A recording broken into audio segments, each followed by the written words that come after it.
7 मई के बाद से भारत और पाकिस्तान के बीच में जिस तरह की तनाव की स्थितियां बनी हुई थी, उसके बाद उस तनाव की स्थितियों के बाद में आज एक डेवलपमेंट हुई है, जिसके साथ ही कहा जा सकता है कि दोनों देशों के बीच में जो वॉर लाइक सिचुएशन थी, उस पे पूर्ण विराम लग सकता है।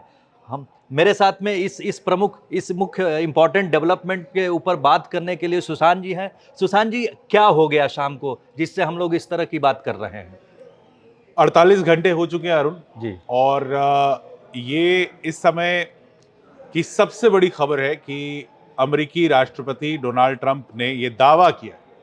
उन्होंने ये दावा किया है, मैं अभी भी आपको बता दूं कि ना भारत की तरफ से ना ही पाकिस्तान की तरफ से इस बात की पुष्टि हुई है, पर अमेरिकी राष्ट्रपति डोनाल्ड ट्रंप ने ये दावा किया है कि उन्होंने मध्यस्थता की और ये कॉन्फर्मेशन उनको मिला है कि उनकी प्रधानमंत्री मोदी से भी बात हुई और पाकिस्तानी प्रधानमंत्री शहबाज शरीफ से भी उनकी बात हुई और दोनों तरफ से उन्हें ये आश्वासन मिला है कि full and immediate cease fire किया जाएगा। Full and immediate cease fire. देखिए अरुण, इस तरफ बात बढ़ रही थी। जी। अगर आप आज सुबह के बयानों का ध्यान दें, रक्षा मंत्रालय की तरफ से जो आ रहा था, भारत सरकार की तरफ से जो जारी किए जा रहे थे बयान, उसमें साफ साफ कहा जा रहा था कि आने वाले दिनों में आतंक की किसी भी घटना को युद्ध का बुलावा समझा जाएगा। जी। तो ये बात साफ थी कि कहीं ना कहीं इस तरफ बात बढ़ती जा रही है कि आतंक के बुलावे को या आतंक की किसी भी घटना को, आतंकवादी अगर कोई भी घटना करते हैं तो ये होगा। और लंबी बैठकों का दौर चल रहा था। शुरुआत में लग रहा था कि प्रधानमंत्री मोदी एनएसए से मिल रहे हैं, प्रधानमंत्री मोदी सेना के चीफ से मिल रहे हैं, सीडीएस वहां पर मौजूद थे। अब ये धीरे धीरे जब वो बैठक लंबी होने लगी तो इस तरफ भी ध्यान गया कि क्या मध्यस्थता की बात हो रही है। धीरे धीरे हमने देखा कि 1 बजे तक, दोपहर 1 बजे तक धीरे धीरे ड्रोन अटैक्स का सिलसिला पूरी तरह से रुक गया। दोनों तरफ से सीज फायर हुआ, दोनों ही तरफ से गोलीबारी, आर्टिलरी शेलिंग और बाकी सारी चीज़ों को रोका गया। और धीरे धीरे हम देख रहे हैं कि जैसे जैसे गर्मी घटती गई, जैसे जैसे आवेश घटता गया, सुर भी बदले। और अब डोनाल्ड ट्रंप ने, हालांकि मैं ये समझता हूं कि ये बात पहले भारत और पाकिस्तान के बीच में तय हो गई होगी। डोनाल्ड ट्रंप जो कि अमेरिका के राष्ट्रपति, हमेशा से अपनी बड़ाई करने के लिए प्रसिद्ध हैं।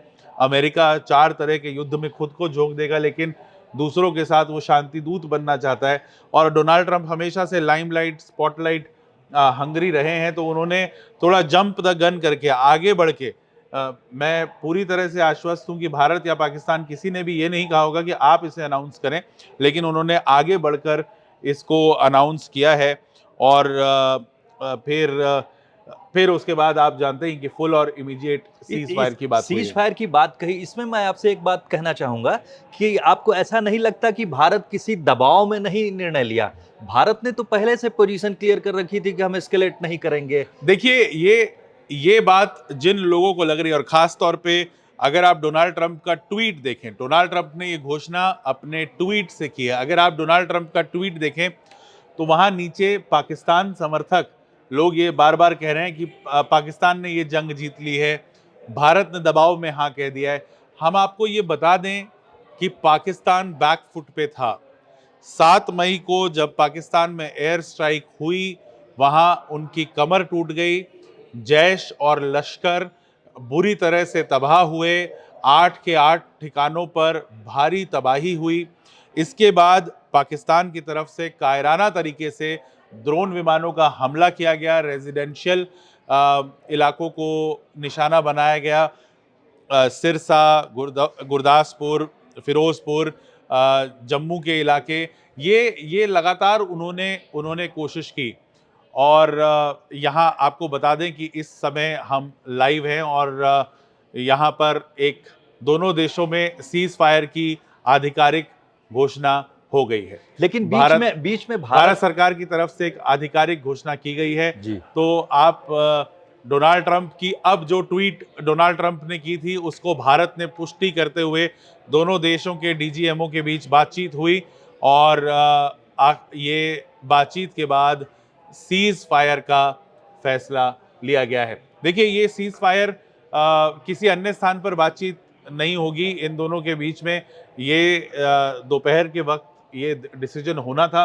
लंबी चल गई थी बैठक, उसी जी समय समझ में आ गया था कि बैठक के अंदर कुछ बड़ा हो रहा है। या तो युद्ध होता, बड़ा युद्ध होता, और या फिर बैठक के अंदर ये फैसला लिया जाता। मुझे लगता है पाकिस्तान के ऊपर, मैं आपको समझाता हूं पाकिस्तान के ऊपर दबाव क्या था। जी पाकिस्तान जी के ऊपर अरुण दबाव ये था, उनको अभी अभी आईएमएफ से फंड मिला है, जी जी और जितने देशों ने आईएमएफ का फंड उनको दिलवाया है, तो उनके ऊपर ये भारी दबाव भी है उन देशों के ऊपर कि वो ये जाहिर करें, वो ये बताएं कि ये जो पैसा हम उनको दे रहे हैं, ये आतंकवाद या युद्ध के लिए इस्तेमाल नहीं होगा। जी जी तो एक देश जिसको अभी पैसा दिया है वो युद्ध कैसे कर, तो मुझे लगता है ये इंटरनेशनल लॉबी की तरफ से पाकिस्तान पर बनाया गया दबाव है, और पाकिस्तान ने इसीलिए सीज फायर का फैसला लिया। भारत ने हमेशा कहा है कि वो लेकिन इसमें ceasefire इसमें चाहता जैसे अमेरिका ने आगे बढ़ चढ़ के अनाउंसमेंट किया, वहाँ के जो मार्को रूबियो हैं, जो सेक्रेटरी ऑफ जी, जी। स्टेट हैं, उनका भी अलग से ट्वीट आया है कि 48 आवर्स से हम लोग लगातार लगे हुए थे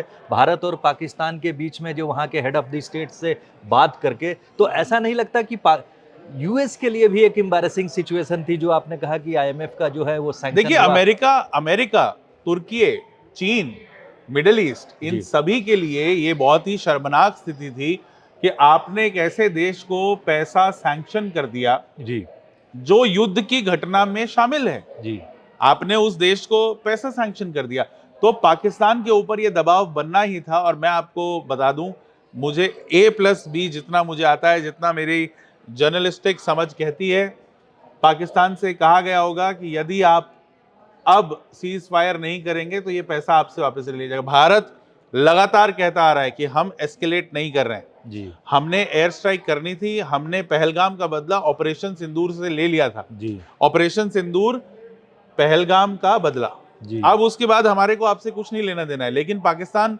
बिलबिला उठा, लश्कर तैयबा, जैश, इनका दबाव उसके सर पर था। मसूद अजहर और जितने भी तरह के आतंकवादी उसने पाल रखे हैं, उनका उनका दबाव उसके सर पर था, तो उसको प्रतिक्रिया करनी थी, उसने प्रतिक्रिया की। लेकिन जब इंटरनेशनल लॉबी ने कहा कि देखिए, आपको पैसा दिया गया है, ये आतंकवाद या युद्ध के लिए नहीं है, अगर आप ऐसा करेंगे तो ये आपसे वापस ले लिया जाएगा पैसा, इसी डर से पाकिस्तान ने वापसी की है, अन्यथा कोई और कारण नहीं हो सकता। मुझे लगता है कि इस बीच में ये भी बात जैसा कि सुनने में आ रही थी कि पाकिस्तान कोशिश कर रहा था कि कोई यूएस जो है नेगोशिएशन करवा दे, नेगोशिएट कर ले, ताकि जो है वो किसी तरह से अपना जो फेस सेविंग कर सके। ऐसी भी स्थितियां बन रही थी, क्योंकि देखिए, पाकिस्तान सीधे तौर पे हार मानने की स्थिति में था नहीं। जी ये उनकी आदत है, वो एकदम पिट जाते हैं, गिर जाते हैं, घुटने टेक देते हैं, लेकिन हार नहीं मानते। ये उनकी बड़ी समस्या है। तो उनको एक ऐसा सहारा, एक ऐसा तिनके का सहारा, डूबते को तिनके का सहारा चाहिए था। वो उनका तिनका बना यूनाइटेड स्टेट्स ने आगे आके कहा कि भाई हमने मध्यस्थता करा दी है।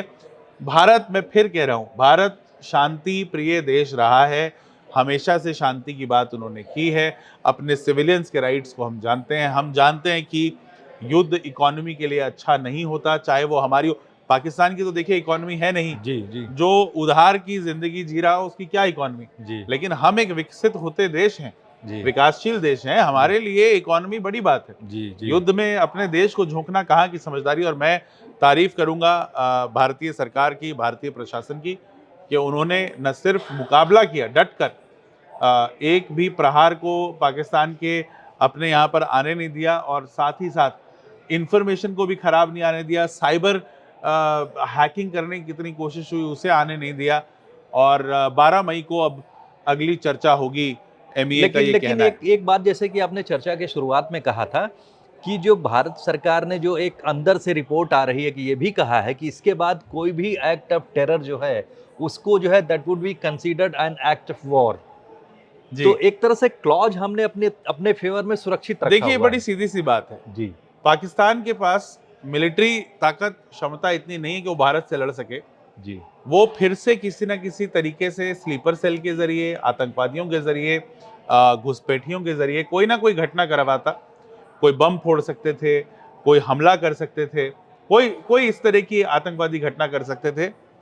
भारत ने कड़ा जवाब दिया है, बड़ा स्टेटमेंट है कि आतंकवाद प्रायोजित है पाकिस्तान द्वारा, और यदि आप आतंकवाद की कोई भी घटना होगी, हम ये सीधा सीधा मानेंगे कि ये पाकिस्तान द्वारा प्रायोजित है। इसके बैकग्राउंड में एक बात मैं बता दूं कि जब भारत पर जो पहलगाम इंसिडेंट हुआ, भारत में जो जम्मू कश्मीर एरिया में हमारे यहाँ पहलगाम हुआ, तो उस समय यूएस के जो वाइस प्रेसिडेंट जेडी वेंस अपने परिवार के साथ भारत भ्रमण पर आए हुए थे और साथ में लार्जर डिस्कशन के लिए भी जी, भारत जी, के साथ जी। होना था। उस समय ये घटना घटती है और उसके बाद जो है यूएस के लिए भी उस समय एम्बैरेसमेंट था कि साहब उनका जो है वाइस प्रेसिडेंट आया हुआ है और पाकिस्तान की तरफ से भारत में टेरर एक्शन हो जाता है। तो इन सब स्थितियों के बीच में यूएस को एक अहम रोल निभाना ही था। देखिए, यूनाइटेड स्टेट्स के सामने बड़ी मजबूरियां थी। अमेरिका गुंडागर्दी भले ही अपने आप को सोचता हो कि वो देश दुनिया का मालिक है, लेकिन हर चीज़ में उसकी गुंडागर्दी चल नहीं सकती और ये भारत के लिए, भारतीयों के लिए बड़ी जीत है। मैं आपको बता दूं, इसके 3 बड़े कारण हैं। पहला, ऑपरेशन सिंदूर की सफलता। जी। पाकिस्तान में जब आतंकियों के जनाजे निकाले गए और शर्म से सर झुकाकर सेना पीछे खड़ी थी, ये बहुत बड़ी बात थी। दूसरी हमारी सफलता है कि पाकिस्तान के ड्रोन हमलों को जो देर रात बेरात हमारे सरहद में किए गए, पूरी तरह से सिर्फ हमारे एक एयर डिफेंस सिस्टम ने उसको डिफेंड कर लिया। हमें अपनी आर्मी नहीं लगानी पड़ी, हमें अपना आदमी नहीं लगाना पड़ा। और तीसरी सबसे बड़ी जीत जो हमारी हुई वो ये कि पाकिस्तान को भले ही आईएमएफ से लोन मिल गया, लेकिन उस लोन के पैसे को वो आतंकवाद या इस युद्ध के लिए इस्तेमाल नहीं कर पाया। तो सुशांत जी, लगता है कि जो ये 3 दिन से जो बिल्कुल हम लोगों के यहाँ जो वॉर लाइक सिचुएशन बनी हुई है, उसके ऊपर पटाक्षेप हो रहा है, शांति से जो है लगता है कि शांति स्थापित हो देखिए, रही नजर है। बना के रखनी होगी अरुण, जी, जी। नजर बना के रखनी होगी। ये पटाक्षेप है या नहीं। पाकिस्तान के रक्षा विशेषज्ञ जानकार ये मानते हैं कि पाकिस्तान अक्सर आमतौर पे हाँ कहकर ना करने वालों में, मुकरने वालों में आगे है। वो हो सकता है वो कह दें हम सीज फायर मानते हैं, वो हो सकता है वो ये कह दें कि हम लोग अब ये आगे नहीं करेंगे, लेकिन फिर वो वैसे ही कोई हरकत करे और जो भारत के लिए भारी पड़े, तो हमें नज़र बना के रखनी चाहिए। जी। और साथ ही एमईए का भी कहना है कि 12 मई को इस पर दोबारा चर्चा होगी, दोबारा इस पर बातचीत होगी, तो उस समय हमें पता चलेगा। फिलहाल विवेक मिश्री जी का यही आखिरी संदेश है।